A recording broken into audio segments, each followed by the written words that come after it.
Hi everyone, welcome back to my channel. Thank you so much for joining me. Today I'm going to be doing a stitch with me, which is a continue on from the video I did yesterday about parking. I hope that was helpful to everyone. I thought, as I was already set up, that I would just carry on with the Gobbler farm project, so that, you know, there's not too much faffing about, and you know, you already got into it yesterday with the parking video, so I thought it'd be nice to continue on. So the plan for this is I'm probably going to do a bit of a chat at the beginning, and then I will probably sort of mute and then give you some music to listen to. The video will probably be about an hour. I'm going to try and do this before I pop down the yard to go and do my horse, and yeah, so grab yourself a brew or a drink of your choice, sit back, relax, grab your stitching or whatever it is you're going to be doing today, and enjoy the video. Okay, so I started the 3371 yesterday, so I'm going to be starting with 310 today, because I pretty much did all of the 3371. I don't know what that is on my...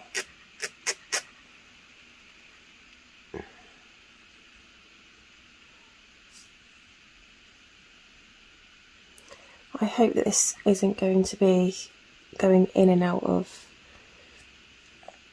focus. I'm hoping that I've got it close enough that it doesn't keep swinging in and out of focus.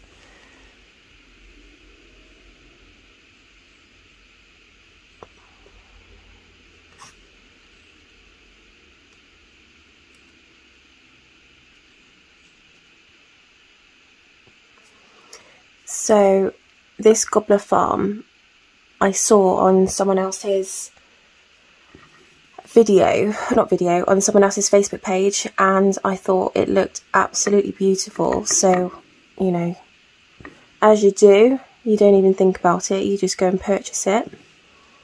And I absolutely love the pattern.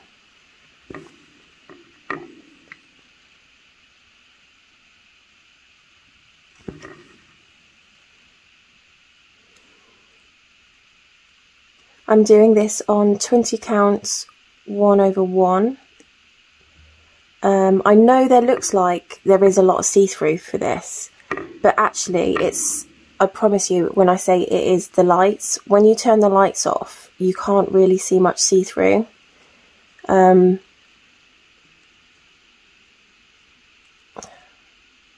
can't actually see anything right now.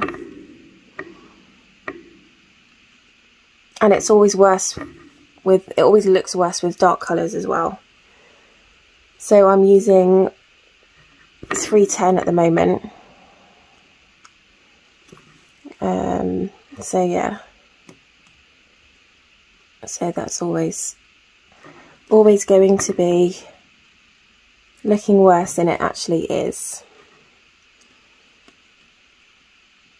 I'm using a very sharp needle because I find that it finds the holes better. There is a huge amount of restriction when you do go through the middle of the stitches, so you know when you've not hit a hole, if that makes sense.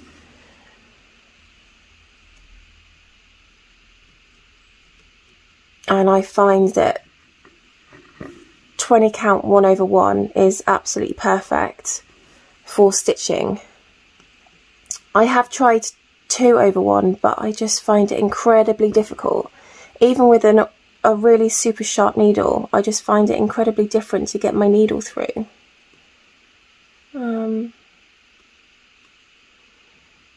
Can't see anything. Yeah, sometimes it's actually really difficult to see where you're putting your stitches.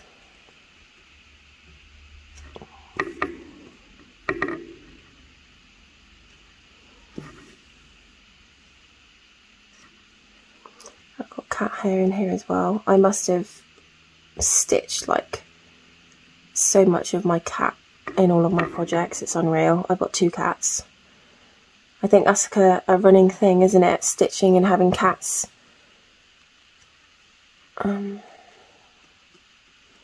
they are always losing their hair in my stitching. But you know what? It's fine. It's no biggie.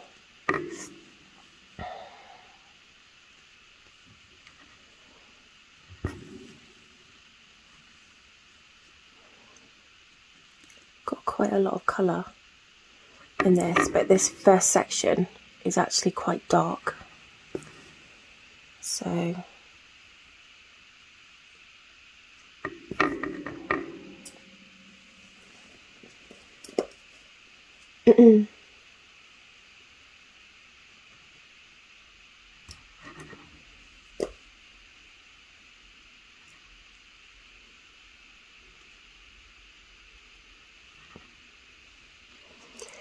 So what did you think about the video yesterday? Is there anything else that you would like to know? Any questions you have? Any other videos you'd like me to do? I'm going to do some stitching videos going forward, now I've actually sorted out my setup properly. And it would be good to know what you fancy watching, which projects you want me working on. So I don't know if you can see it. Can you see there where that stitch was? Right in there.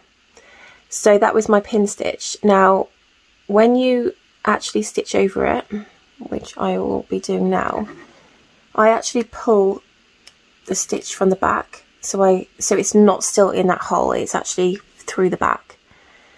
And it just gives you a clean start. And I think I prefer that. When I stitch with my 2/1s, I tend to stitch 18 count 2/1. I'll do a loop stitch to start from the front, so I don't have to keep twisting or turning around my Q-snap or the frame. It's so much easier. So much easier, I find.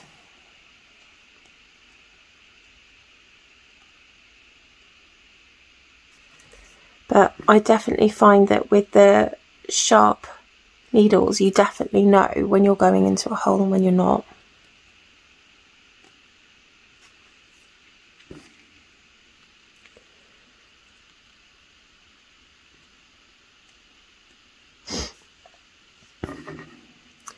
So I had quite a nice day yesterday. I went down the yard and I poo picked, which is like the worst job ever. I don't understand why this yard doesn't have some kind of machinery thing, or, you know, a contraption that goes on the back of a quad, because they actually poo pick their fields by hand.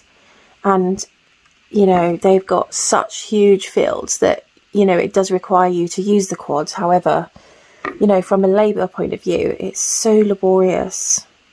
So laborious. And it takes me hours to do it. So, as my horse isn't on full livery, which is like full board, it's a job that I have to do myself, unfortunately.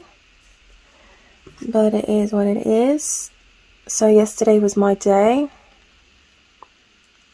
So I went down there and saw to her, and then I came back, and then I set up my stitching video, which is my parking video. One thing I didn't mention, because I think I just didn't want to, you know, get too involved and confuse everyone. There's kind of a lot to take in. Is one of the things that I absolutely love about Pattern Keeper is, and I'll show you now, let me just pull this through.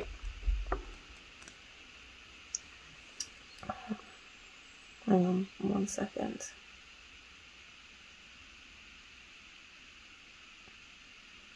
One thing I love about Pattern Keeper is, hoping that it will pick it up.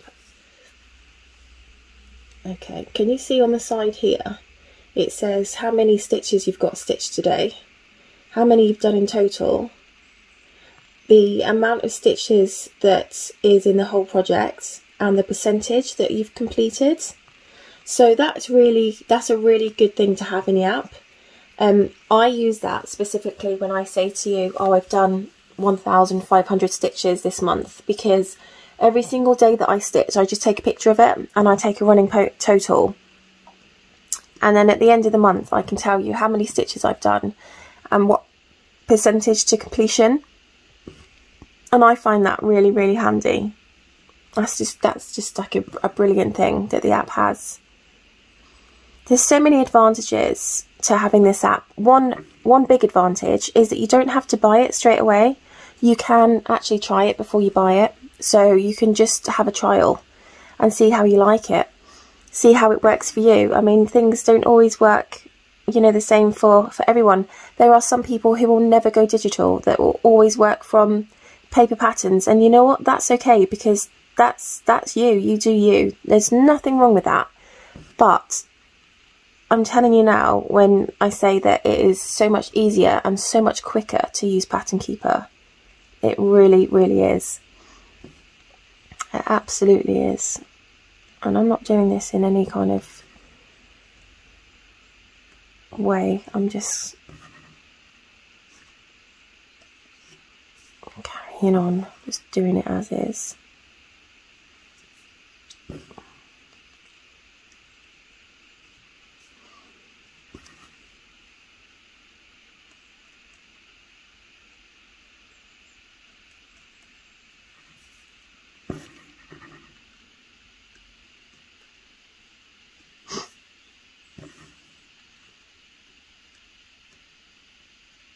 So I spoke to my immigration lawyer about the States yesterday. I had some really, really bad news. It's just been an absolute nightmare for us.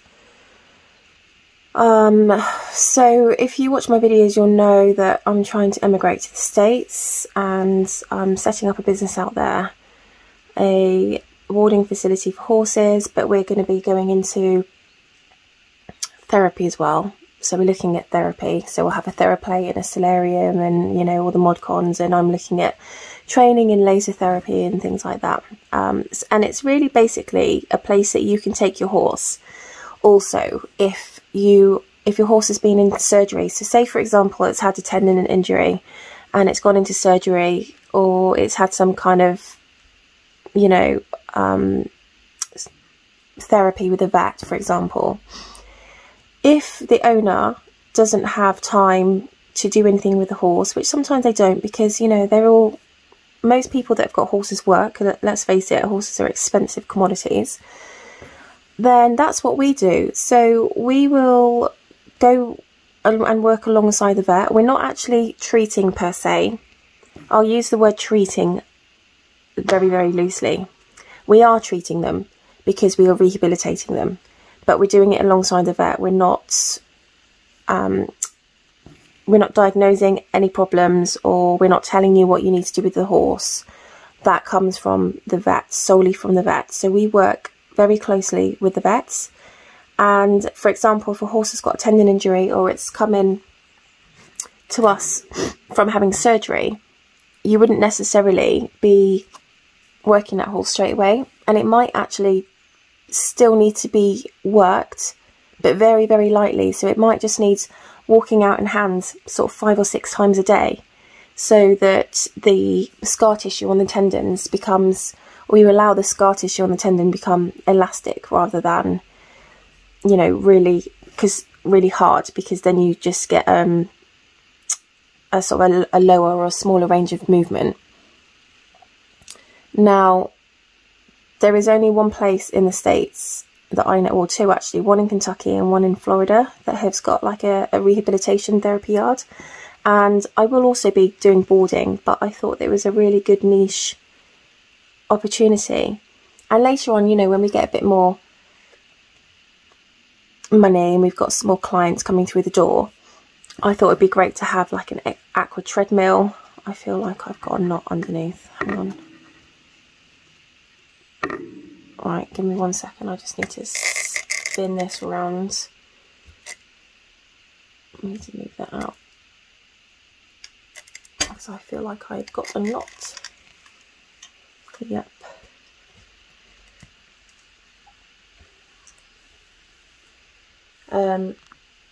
Yeah, so I thought it'd be a really good opportunity because there aren't any therapy yards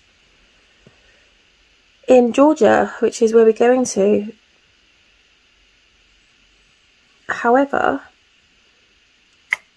I'm going to spin you back on again.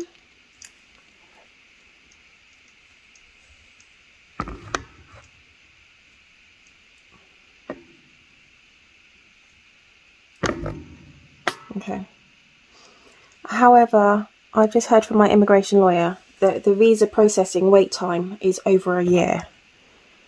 And I'm like, I can't believe it. I just don't believe it. It is absolutely crazy. And my dad, bless him, thinks that, you know, next year will be better. But it was, you know, 6 months, 3 months ago. And then it was sort of 3 months, 9 months ago. And it's just going up and up. It doesn't seem to be relenting at all. So I don't know what we're going to do. Basically, they will allow me, unlike a fiancé visa, where if you've got that in processing, you can't actually travel to the States. Unlike that visa, you are still allowed to travel to the States. So what we'll do is we'll get the application in, and then I can go out there and carry on, you know, sorting the yard out. You know, there'll be things that we need to do that we wouldn't have had time to do, like the tack room. You know, get the sink in the feed room and get all the bins built for the feed room, and you know, rubber matting for the stables that will need to be installed. So there'll be things to do, but it's just frustrating because I just want to get out there now. I literally just want to get out there and just get going, and it's driving me nuts that it potentially could be another whole entire year before we're able to do that. So that was a little bit upsetting, but you know, c'est la vie, it is what it is. It gives me time to market and advertise the business and things like that. So, but it just puts pressures on other areas. For example, I would like to settle down and have a family at some point, and I'm 38 in December, and I don't really want to have a child in this country. I don't want to be getting pregnant and going back and forth from this country to that country. I'd rather, you know, be settled there than have a family, you know, than have a family here and having to take a baby halfway around the world. And you know, it's just not ideal, really, is it? So I'm at sort of two minds, and it wouldn't be so bad if I could adopt. I wouldn't mind either way, but if you're not an American citizen, you've got no right to adopt. So that's out. So I don't really know what else we can do, if I'm honest. So yeah, kind of a bit of a dilemma, really. But I'm young, fit and healthy, so I'm hoping that it won't be too bad. Okay, so there are no 310s in... let me bring it around. There are no sort of 310s in this box here. They are in this one. So I'm going to park my thread in this box here on my next symbol, which is my next stitch, which is the one that I would go to if I was going to carry on in this box. So it is 4 from the bottom. So that is 1, 2, 3, 4. And I always go bottom left to top right. So it's parked in the bottom left corner. So that is my parked thread. And I've just popped that on here to show that that thread is parked. I feel like my nose is running. I don't know if you can hear the chickens outside, they're so bloody noisy.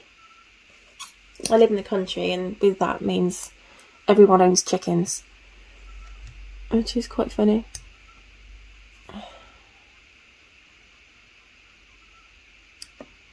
They're noisy buggers, aren't they, chickens? Oh. Okay, so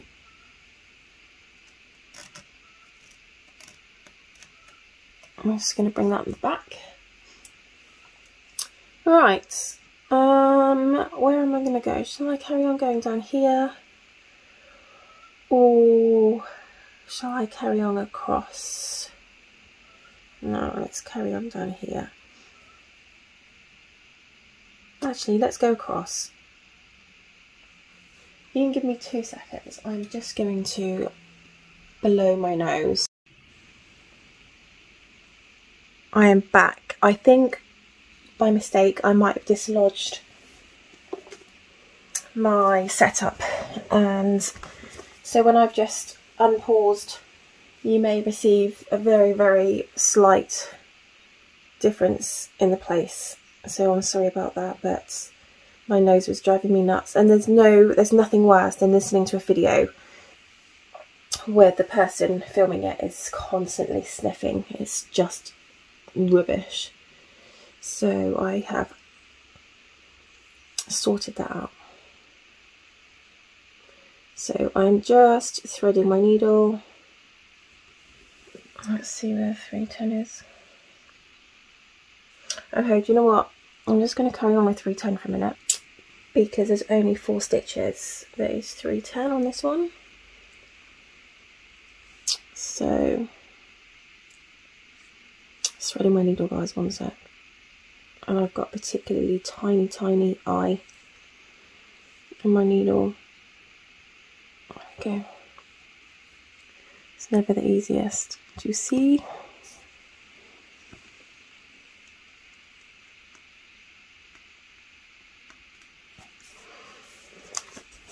You know what I do find?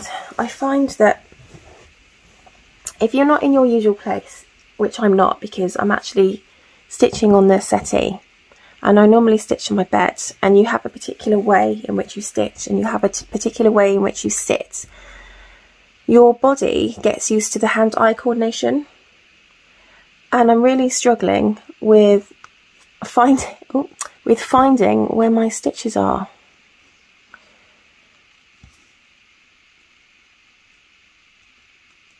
Not my stitches, my holes, sorry, the holes for the stitches.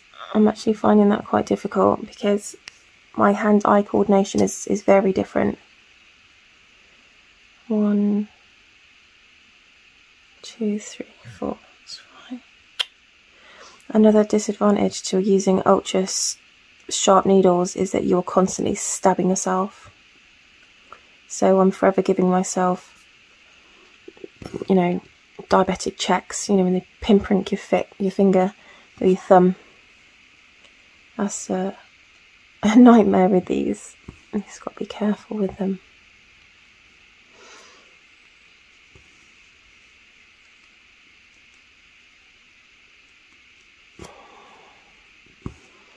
And where I'm sat is quite awkward, so I'm finding it difficult to stitch with 2 hands at the moment.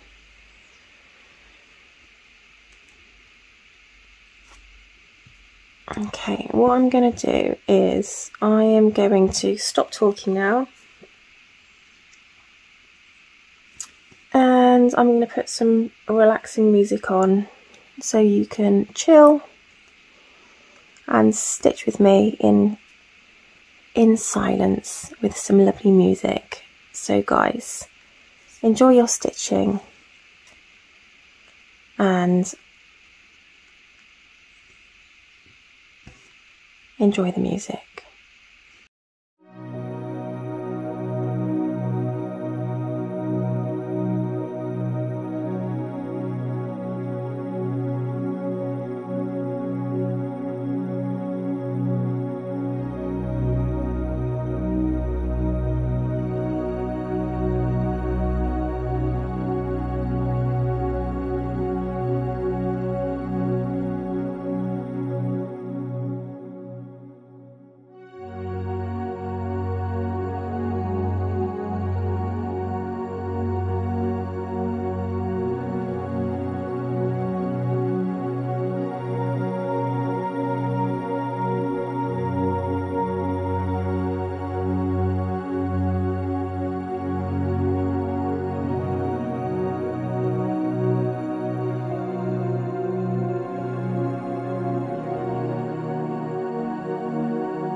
Right everyone, well I think I'm going to leave that there. I'm just going to park the thread here because I'm going to work up with that one. There's quite a lot of ease in this area as well, so if I park that thread there, then that can take care of this box here. I'm sorry that the flosses weren't that interesting. 3371 and 310 are kind of a bit depressing colour wise, so what I will do is I will make my next Stitch With Me my alternative reality, because I've got quite a few part threads on there, and I'll show you how I work them in, and that's a much more colourful project to be getting on with and to be watching. So I hope you enjoyed that video. There are a few more to come in the future. I quite enjoy doing these actually. So have a lovely rest of the day guys, and I will see you in my next video. Cheers, bye.